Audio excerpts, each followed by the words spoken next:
Hello friends, welcome और welcome back to my channel. Hope you all are doing great. इस video में हम लोग देखने वाले हैं छठे चरण काउंसलिंग के बाद कितनी सीटें रिक्त बच गई हैं और उन सारी सीटों को जोड़ करके सेवन्थ फेज में जो काउंसलिंग होगी। तो हम लोग देखते हैं, वीडियो को स्टार्ट करते हैं। सबसे पहले 1 to 5 का हम लोग देखते हैं। कैटेगरी दिया हुआ है, टोटल नंबर ऑफ सीट्स काउंसिल्ड, मतलब कितने की काउंसलिंग हुई और कितनी सीटें खाली रह गई। सबसे पहले जनरल कैटेगरी का हम लोग देखते हैं।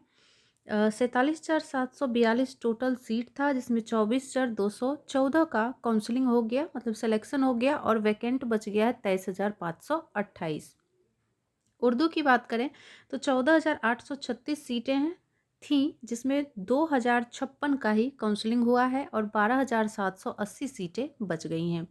बांग्ला सब्जेक्ट के लिए 136 टोटल सीटें थी, जिसमें 16 का सिलेक्शन हुआ और 120 सीटें बच गई हैं। टोटल तीनों मिला के 62,714 टोटल नंबर ऑफ सीट्स था, जिसमें 26,286 कैंडिडेट्स का सिलेक्शन हुआ और 36,428 सीटें रिक्त रह गई हैं 1 to 5 के लिए। अब इन सारी सीटों को कैटेगरी वाइज जोड़ करके सेवन्थ फेज में जो बहाली निकलेगी उसमें इनको जोड़ा जाएगा और भी सीटें जुटेंगी, सिर्फ यही बची हुई सीटें नहीं रहेंगी। 6 to 8 की बात कर लेते हैं हम लोग। सब्जेक्ट वाइज देखते हैं तो हिंदी के लिए टोटल सीटें 5,362 थी, जिसमें 2,648 सीटों पे काउंसलिंग हो चुकी है और 2,714 सीटें वैकेंट हैं। उर्दू के लिए 2,109 सीटें थीं, जिसमें 579 का काउंसलिंग हो चुका है और 1,530 सीटें वैकेंट हैं। संस्कृत का 3,959 सीटें थी, जिसमें 1,075 का सिलेक्शन हुआ और 2,884 सीटें खाली रह गई। इंग्लिश की बात करें तो 3,271 सीटें थी, जिसमें 1,784 का सिलेक्शन हुआ और 1,487 सीटें वैकेंट हैं।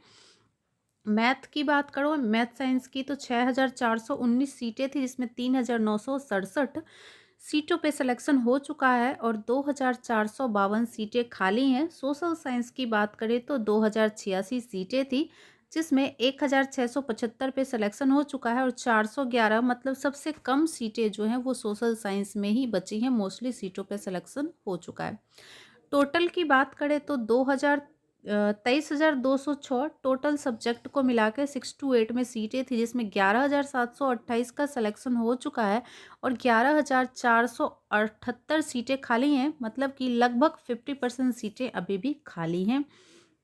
तो सबसे ज़्यादा जो सीटें खाली हैं ना, वो संस्कृत सब्जेक्ट के लिए हैं, फिर हिंदी सब्जेक्ट के लिए हैं, उसके बाद मैथ साइंस में भी अच्छी खासी सीटें खाली रह गई हैं, बट सोशल साइंस की सीटें बहुत ही कम खाली हैं। इन सारी सीटों को जोड़ करके सेवन्थ फेज की बहाली होगी और जितने भी कैंडिडेट्स हैं उनका मोस्टली सेवन्थ फेज में हो ही जाएगा, जितने भी बचे हुए कैंडिडेट्स हैं। तो ये प्रतिवेदन था टोटल काउंसलिंग होने के बाद 1 to 5 और 6 to 8 का, जितनी सीटें खाली बच गई हैं। तो वीडियो अच्छी लगे तो वीडियो को लाइक करें, चैनल को सब्सक्राइब करें फॉर लेटेस्ट अपडेट। मिलते हैं नेक्स्ट वीडियो।